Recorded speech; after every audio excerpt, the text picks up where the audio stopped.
नमस्कार दोस्तों, आज का खुलासा न्यूज में आपका स्वागत है। मैं हूं नदीम अहमद और आइए डालते हैं एक नजर 26 जुलाई की खबरों पर। गांव पुरमाफी निवासी दर्जनों ग्रामीणों ने शामली कलेक्ट्रेट में प्रदर्शन करते हुए जिलाधिकारी को प्रार्थना पत्र सौंपा, जिसमें उन्होंने ग्राम प्रधान व ग्राम सचिव पर भ्रष्टाचार करने की नियत से बिना कोई कार्य कराए लाखों रुपए का भुगतान गबन करने का आरोप लगाया है।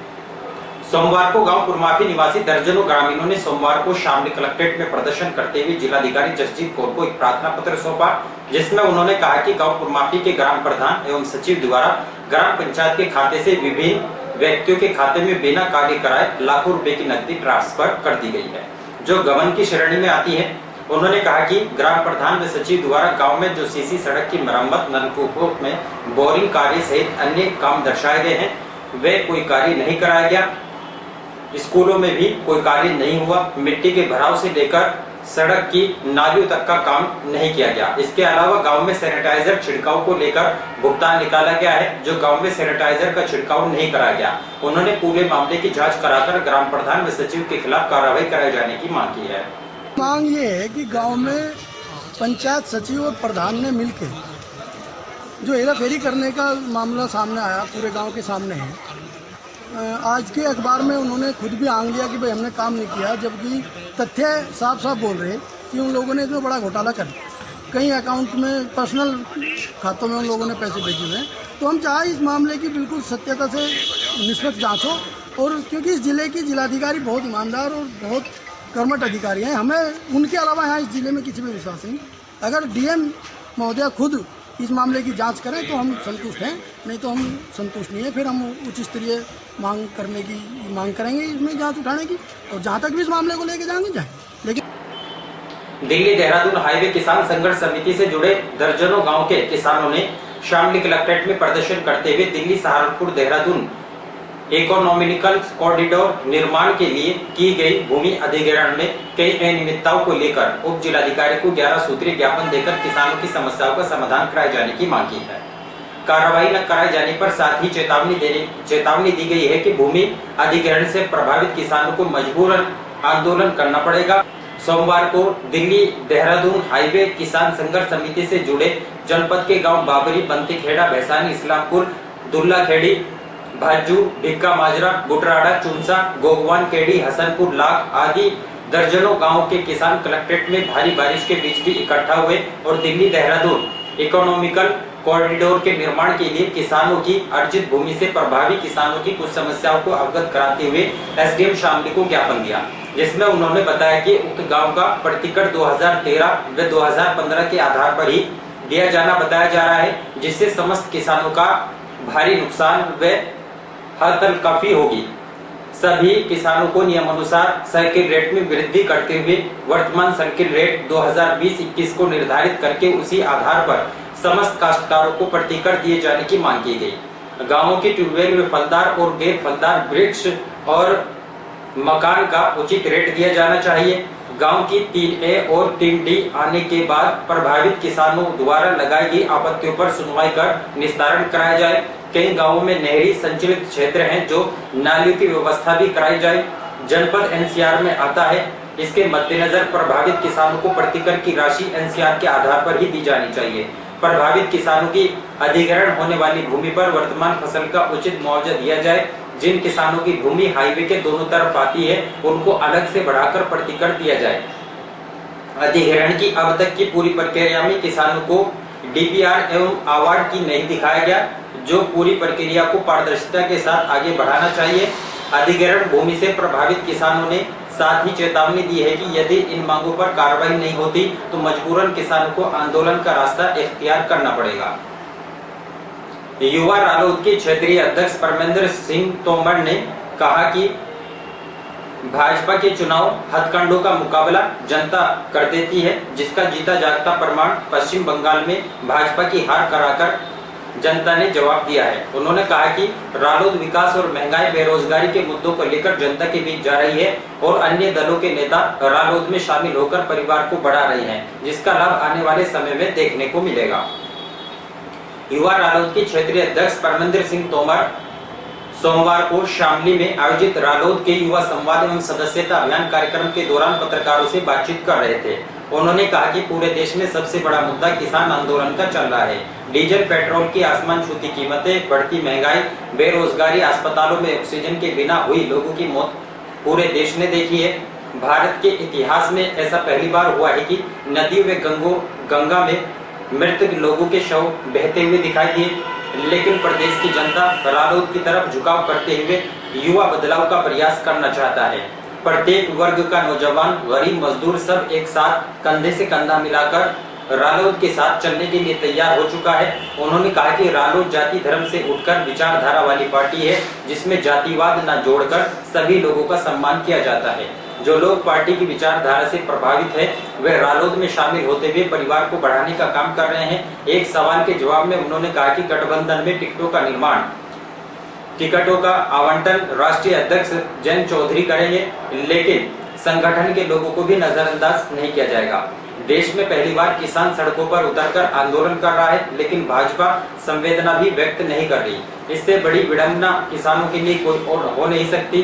उन्होंने कहा कि सपा के राष्ट्रीय अध्यक्ष अखिलेश यादव व राष्ट्रीय लोकदल के राष्ट्रीय अध्यक्ष जयंत चौधरी की विचारधारा एक समान है, जो समाज के प्रत्येक वर्ग वे जाति धर्म के लोगों को एक साथ लेकर चलने का काम करते हैं।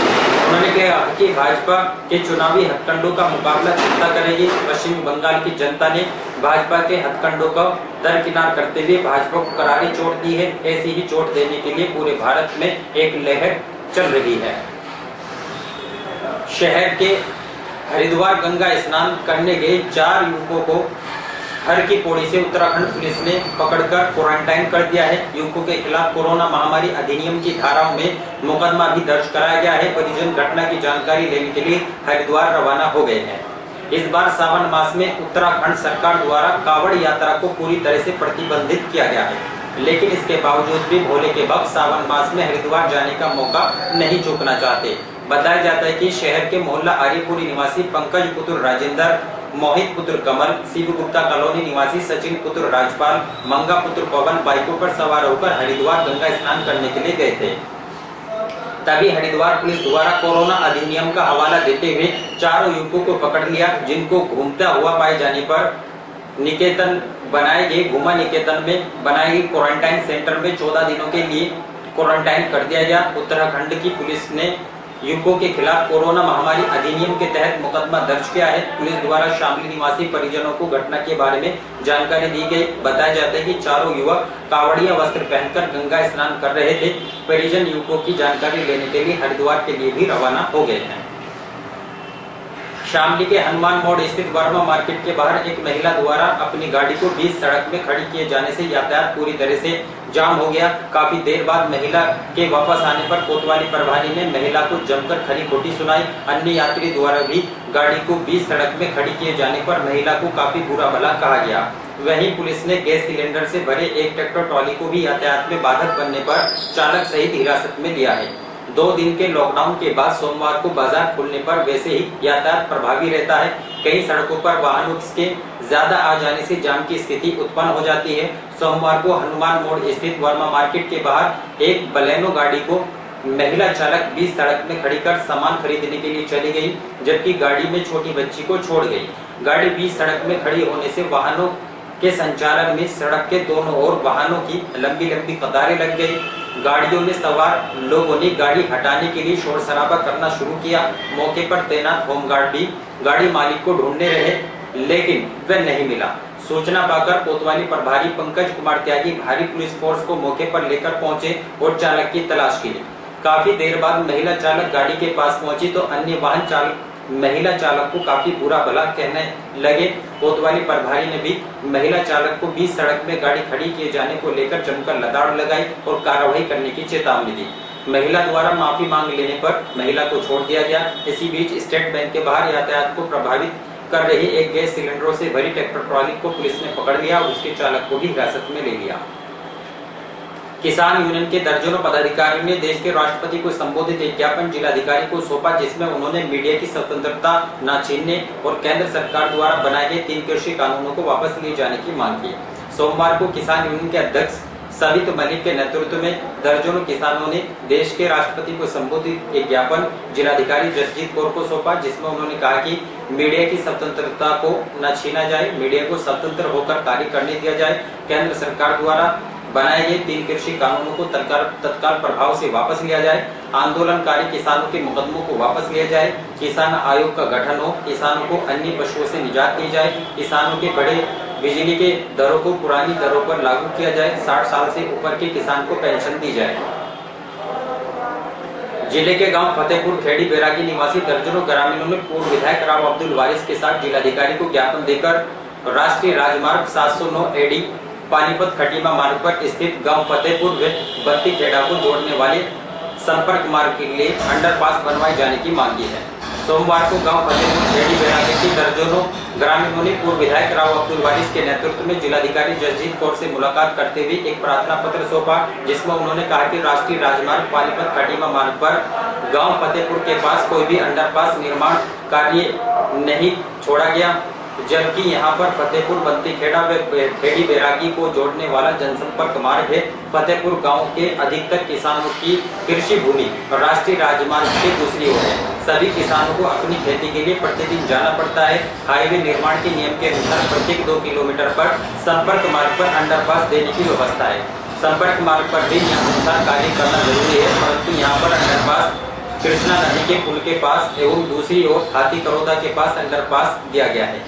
फतेहपुर से हाथी करोदा अंडरपास की दूरी लगभग 2.5 किलोमीटर है एवं कृष्ण नदी पुल की दूरी 2 किलोमीटर है।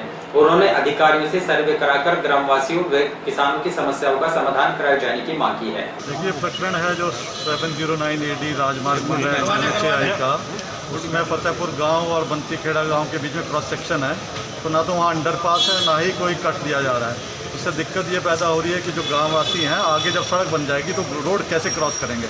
एक्सीडेंट प्रॉन एरिया, ज़्यादा दुर्घटनाएं होंगी। दुर्घटनाओं को बचाने के लिए तो डीएम मैडम से आग्रह किया वहाँ अंडरपास का निर्माण हो, और अंडरपास के निर्माण के बाद NH अथॉरिटी को लिख दिया गया, तो उम्मीद रखते हैं कि इसका जल्दी समाधान हो जाएगा। क्षेत्रीय लोक संपर्क मेरठ सूचना एवं प्रसारण मंत्रालय द्वारा कोरोना वायरस संक्रमण से बचाव के उपायों को अपनाने और कोरोना टीकाकरण को लेकर लोगों को जागरूक करने के उद्देश्य से 3 दिवसीय स्मॉल ICOP जागरूकता अभियान चलाया। इस दौरान सचल प्रदर्शनी को जिलाधिकारी जसजीत कौर ने हरी झंडी दिखाकर रवाना किया।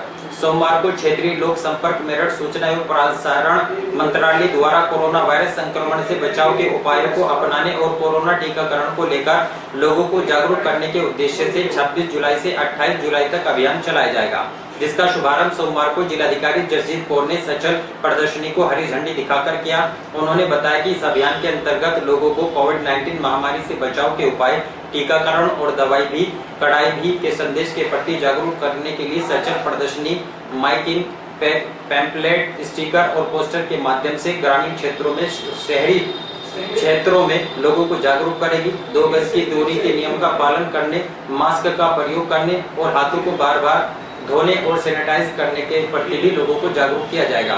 सोमवार को शामली ब्लॉक के गांव लिलोन, खेड़ी करमू, कांदला ब्लॉक के पंजोखरा, जसाला, कुरमनपुर, भविसा, रामपुर खेड़ी और मकबूलपुर में जागरूकता अभियान चलाया गया। जागरूक करेगा। 3-4 दिन तक इनका रोस्टर बना हुआ है, ये गांव-गांव जाएंगे और प्रचार करेंगे। और आज इस मौके पर मैं सब अपने जनपद वासियों को एक ये आग्रह भी करना चाहूँगी कि कोविड वैक्सीन सभी हमारी CHC, PHC पे लग रही है और इसके अलावा गांव में भी जाके वैक्सीनेशन कराई जा रही है। सभी लोग अपनी वैक्सीन ज़रूर लगा लें ताकि जो संभावित थर्ड वेव कही जा रही है उसके लिए हम पहले से तैयार हों और हमारे यहाँ पे जनपद में कोविड संक्रमण आगे ना बढ़ पाए। धन्यवाद। सावन माह के पहले सोमवार को मंदिरों में शिवालयों में श्रद्धालुओं की भीड़ रही। लोगों ने भगवान शिव का जलाभिषेक किया, बेलपत्र और धतूरा भी अर्पित किया। इस दौरान सवेरे से ही मंदिरों में भोले के भक्तों की लाइनें लगनी शुरू हो गई थी। कोरोना काल को देखते हुए मंदिर प्रबंध कमेटी के लोगों द्वारा बैरिकेडिंग करते हुए उचित व्यवस्था की गई थी। सुरक्षा की दृष्टि से मंदिरों के बाहर पुलिस फोर्स भी तैनात किया गया था। रविवार को सावन का माह शुरू हो गया था। पहले सोमवार को शहर के मंदिरों व शिवालयों में सवेरे 4 बजे से ही भोले के भक्तों के आने का सिलसिला शुरू हो गया था। शहर के भाकूवाला मंदिर, हनुमान टीला, हनुमान धाम स्थित शिव मंदिर, केरान रोड स्थित गुलजारी वाला मंदिर, मोहल्ला पंसारिया स्थित गढ़मुक्तेश्वर महादेव शिव मंदिर, सतीवाला रेलपाड़ स्थित सदाशिव मंदिर, बुढ़ाना रोड स्थित बलभद्र मंदिर, शिव चौक स्थित शिव मंदिर, गांधी चौक स्थित कुटीवाला शिव मंदिर आदि में शिव भक्तों की लाइनें लग गई थी। दिन चढ़ने के साथ ही श्रद्धालुओं की भीड़ लग गई थी। सवेरे से मंदिर बंद होने के बाद तक श्रद्धालुओं का आना जाना जारी रहा। श्रद्धालु महिला पुरुष बच्चों ने भगवान भोलेनाथ को बेलपत्र, भांग, धतूरा, गंगाजल, दूध, घी आदि से जलाभिषेक किया। और इन्हीं खबरों के साथ समाचार बुलेटिन यही समाप्त है। दीजिए इजाजत, नमस्कार।